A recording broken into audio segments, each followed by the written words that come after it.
नमस्कार।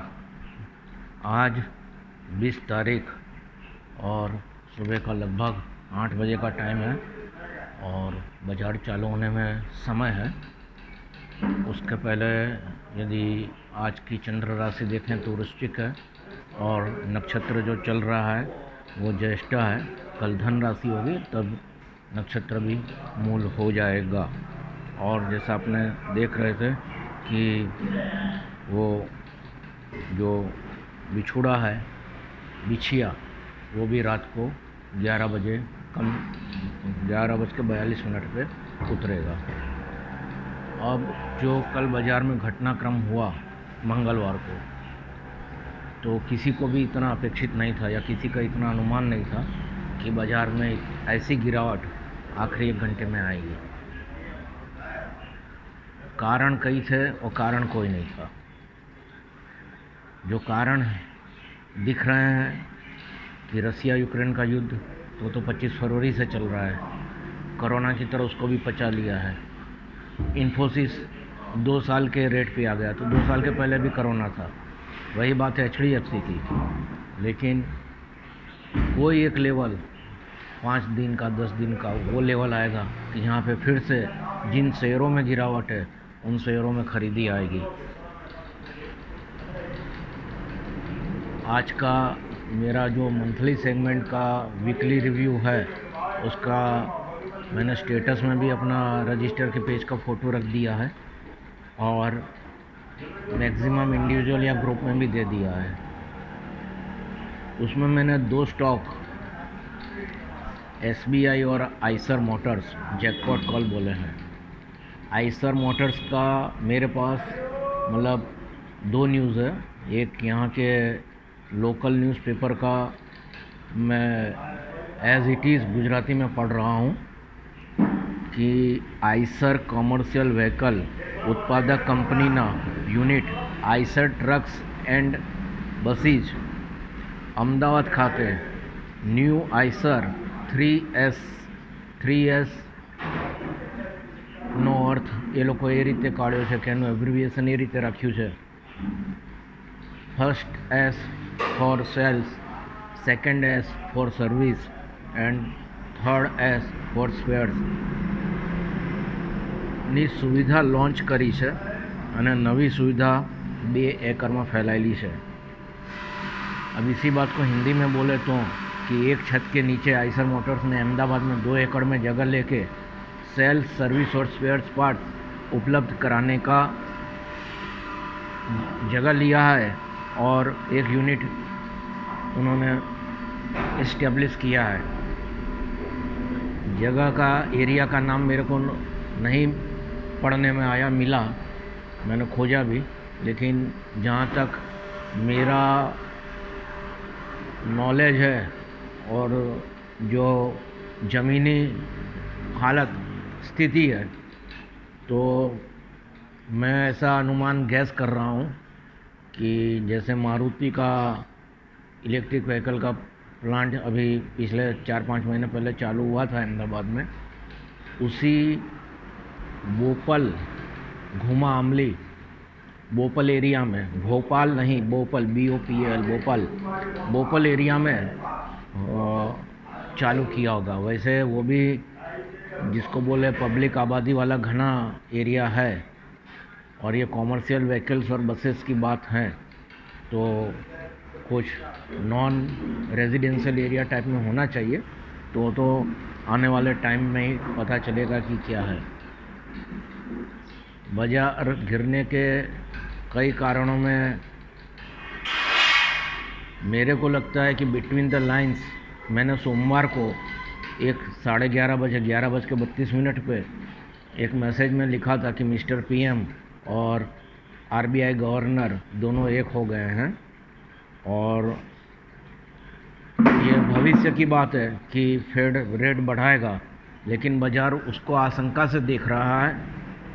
और RBI governor भी बोलते हैं कि जो मैंने पॉलिसी में बोला है तो उसके लिए अगली पॉलिसी का इंतज़ार नहीं करना होगा। यदि रियायत भी देनी होगी तो पहले दे सकता हूँ, कोई कड़े कदम उठाने होंगे तो भी पहले उठा सकता हूँ। तो बाज़ार यही भांप रहा है कि 50 BPS पॉइंट ब्याज की दर फेड के साथ साथ या उसके पहले या कभी भी बढ़ सकती है, और उसके चलते साथ में एफआईआई की सेलिंग आ गई, या कुछ अच्छे कंपनियों के रिजल्ट्स अच्छे रिजल्ट्स होते हुए भी कंपनी उसको नेगेटिव ले रही है, बाज़ार नेगेटिव ले रहा है, और उसकी वजह से बाज़ार गिरा है। पिछले साल 2021 की बात करें तो आखिरी में नवंबर में बाज़ार गिरा था, और उसके पहले चढ़ा था तो 15 अगस्त के बाद चढ़ा था, और उसके पहले गिरा था तो फरवरी 21 बजट के बाद गिरा था। मतलब कि जो गिरावट का दौर था फरवरी से लेके मध्य अगस्त तक, और अगस्त के बाद बाज़ार कुछ चढ़ा, और उसके बाद दिवाली तक चढ़ता रहा, और उसके बाद दिवाली के बाद नवंबर से गिरा, और उसके बाद यही फिर हालत इस बार भी हो रही है। और इस बार की नहीं, मेरे को जो मेरा अपना अनुभव है और जिसको बोले ऑब्जर्वेशन किया है, तो उसमें ये पाया है कि हर साल के चाहे कोविड हो न हो, मोमेंटम तो कई बनते रहते हैं। बाज़ार को तो कोई कारण चाहिए, सामने जो दिख जाए वही कारण बता के बाज़ार गिरता है या चढ़ता है। लेकिन गिरने के लिए मई, नवंबर और अगस्त ये 3 महीने खास रहते हैं। कभी अक्टूबर नवंबर से गिरावट चालू हो जाती है, 2-2 महीने का पेयर रहता है, और ये अप्रैल मई का। तो मैं बोलता हूँ ना कि उस किस करवट बैठेगा, तो अब बाज़ार चालू होगा और जब क्लोजिंग बेस पे देखेंगे तब पता चलेगा। लेकिन उसके बावजूद भी जो मेरे आज के परफॉर्मेंस ऑफ द शेयर्स मेरे को लगते हैं, उसमें हिंडाल्को, इंडसइंड बैंक, इन्फोसिस, कोटक और वोल्टास 4000 स्क्रिप है, सभी अच्छे हैं। लेकिन ये कुछ रेस में चाहे आगे बढ़ने में या गिरने में रह सकते हैं। और 2 छोटे शेयरों की बात करूंगा कि जो एक ऑब्ज़र्व किया कि दोनों कल 7 से 10% बढ़े हैं, वो क्लोजिंग बेस पे शायद 8% बढ़ के बंद हुए हैं। उसमें एक है ऊषा मार्टिन। ऊषा मार्टिन मैंने 2018-19 में कई लोगों को 25 से 30 रुपये के बीच में दिलाया था 42 के टारगेट पे, और आज वो एलिकॉन की तरह इतना पहुंच गया है 150 के आसपास।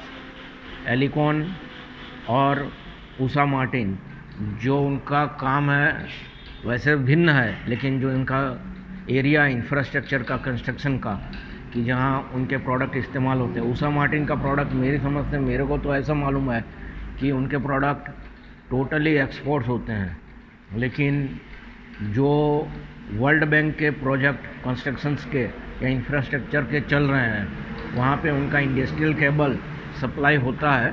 तो ऊषा मार्टिन अच्छा कंपनी का अच्छा शेयर्स है, उसके सारे पैरामीटर्स मेरे को तो अच्छे लगते हैं, लेकिन हर चीज़ में उतार चढ़ाव आता है। या अपने उसको लेमेन की भाषा में बात करें कि यदि हम कोई मेले में झूले में बैठेंगे तो झूला ऊपर भी जाएगा और नीचे भी आएगा, 4-5 चक्कर लगा के फिर जितना हमने पैसा दिया उतना चक्कर लगवा के हमको उतार के फिर दूसरे पैसेंजर्स को बैठा लेगा। तो ऐसे सब शेयरों की बारी आती है और शेयर बढ़ता चढ़ता रहता है। तो वो demand supply zone, entry level decide कीजिए, एग्ज़िट लेवल डिसाइड कीजिए, और बाज़ार में बने रहिए, बाज़ार के शेयर में बने रहिए, पैसा मिलेगा। और बाज़ार चालू होने वाला है। 9 मिनट का वीडियो हो गया, मैं तो छोटा बनाना चाहता था। और देखते हैं कि आज बाज़ार कैसा रहता है। कल के शाम को सिंगापुर की निफ्टी, शाम को नैस्डैक, और आज सुबह भी सब अच्छा दिख रहा है। तो उम्मीद करते हैं कि यदि इतने दिन से नेगेटिव क्लोजिंग बेस पे जो नेगेटिव दिया और कल निफ्टी या बाज़ार ने ग्रीनरी दिखाई थी स्टार्टिंग में, तो ग्रीनरी अंत तक बरकरार रहनी चाहिए, क्योंकि कैंडलस्टिक चार्ट के भी कुछ रूल्स रेगुलेशंस और उसकी कैरेक्टरिस्टिक होती है, निफ्टी की भी हो चाहे कोई पर्टिकुलर शेयर्स की भी हो। तो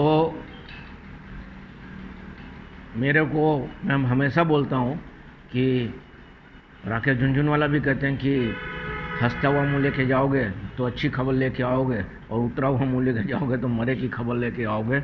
और मार्केट इज़ ऑलवेज यंग, और दूसरा मैं एक बहुत बार बोलता हूँ, जिसको बोले शायद अंग्रेजी का प्रोवर्ब इडियम से, और कुछ लोगों ने बोला कि आपका भाषा ट्रांसमिशन होने में हम लोग को तकलीफ़ पड़ती है।